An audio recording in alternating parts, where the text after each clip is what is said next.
Welcome back. Secretary of State Rex Tillerson making his first trip to East Asia as our top diplomat and saying nothing's off the table when it comes to dealing with North Korea's nuclear program. Listen. Let me be very clear. The policy of strategic patience has ended. We're exploring a new range of diplomatic, security, and economic measures. All options are on the table if they elevate the threat of their weapons program to a level that we believe requires action. That option is on the table. Joining me now, Jim Walsh, international security expert for the MIT Security Studies program. Jim, thanks for being with us. Good to be with you. Secretary Tillerson talking tough.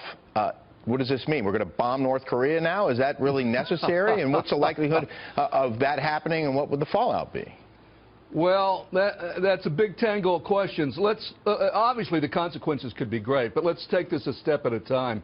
It was tougher talk when he was in South Korea, a little softer tone when he arrived in China, and maybe that tough talk was aimed as much at China as it was North Korea. But I do think we have to be careful here. I was never a fan of President Obama's strategic patience policy, but we shouldn't have a policy of strategic haste either. Yeah. And you don't want to put your adversary in a situation where if something small happens, they feel like they have to go all in because you're coming after them. So we want stability. We want to deter them, but we also want stability. We don't want wars by accident or miscalculation. President Trump, during his campaign, spoke often about criticizing the President Obama, for advertising what he planned to do with the military. So why would he have Secretary Tillerson inform North Korea that they might be in trouble? Yeah, militarily? I also saw that as a contradiction. You know, the president has said in response to questions about ISIS, he's not going to tell his plan about ISIS because he doesn't want to tip them off. You could say that same logic would apply here, and even more so because the young Mr. Kim in North Korea could take all sorts of ugly countermeasures. I think part of the problem or challenge that the Secretary of State faced here is he's on this tour and he has to talk about the topic, but in fact the administration has not finished its policy review. It's still in the middle of trying to work through the issue and figure out what it wants to do. And then we still have a presidential election in South Korea in early May, and that's going to be important too. So he's having to talk about it at the same time. Really, things aren't that set yet. Jim, I read your article for FoxNews.com. You argue that it's time for President Trump to put his famous deal-making skills to work. But I wonder if North Korean leader Kim Jong-un is really someone that we can negotiate with. I think it's a great question, but I think we don't know that unless we test that proposition. You know, it takes two to tango. If they don't want to negotiate, then fine. We won't negotiate.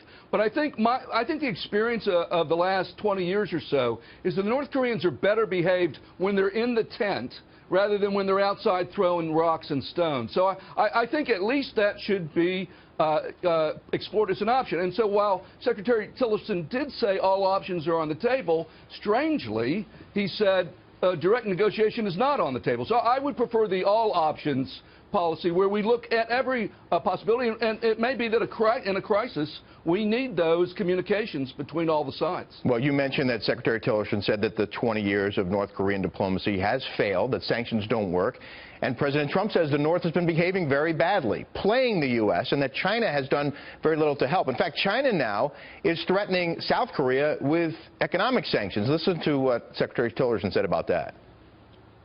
While we acknowledge China's opposition, its economic retaliation against South Korea is inappropriate and troubling. We ask China to refrain from such action. And not to get too deep into the weeds here, but one of the reasons for that is this THAAD missile system that the South Koreans are willing to put in at the U.S. behest. And China doesn't want missiles in South Korea that are presumably there to defend against North Korea. So there's a big mess right now. Well, right, and what China's concerned about with that missile defense system is that it might be aimed not only at North Korea, but also at Chinese missiles, and that makes them nervous. I think it was appropriate for the Secretary Tillerson to speak out against the pressure that China is putting on South Korea. But I also wonder about the policy. We're trying to get China to cooperate here. It's not in their interest for North Korea to be acting up like that. It's actually a real problem for them. Their concern is, though, if they are too tough, they'll have a failed nuclear weapons state on their border. But I think we have to be on the same page here. We don't solve this problem. I'll say it again. We don't solve this problem unless China and the U.S. work together, and I'm not sure threatening China is the way to get that done. Jim, you are one of the few Americans who's actually been to North Korea, sat across the table, and been in negotiations over their nuclear program. So who knows better than you whether or not negotiations with them can work and where this might be headed? Well, I wouldn't go that far, but I appreciate the shout-out. Well, share your insight, Jim. What do you think? Well, you know, I've had discussions with North Koreans for many years about nuclear policy, and not so much negotiations as discussions.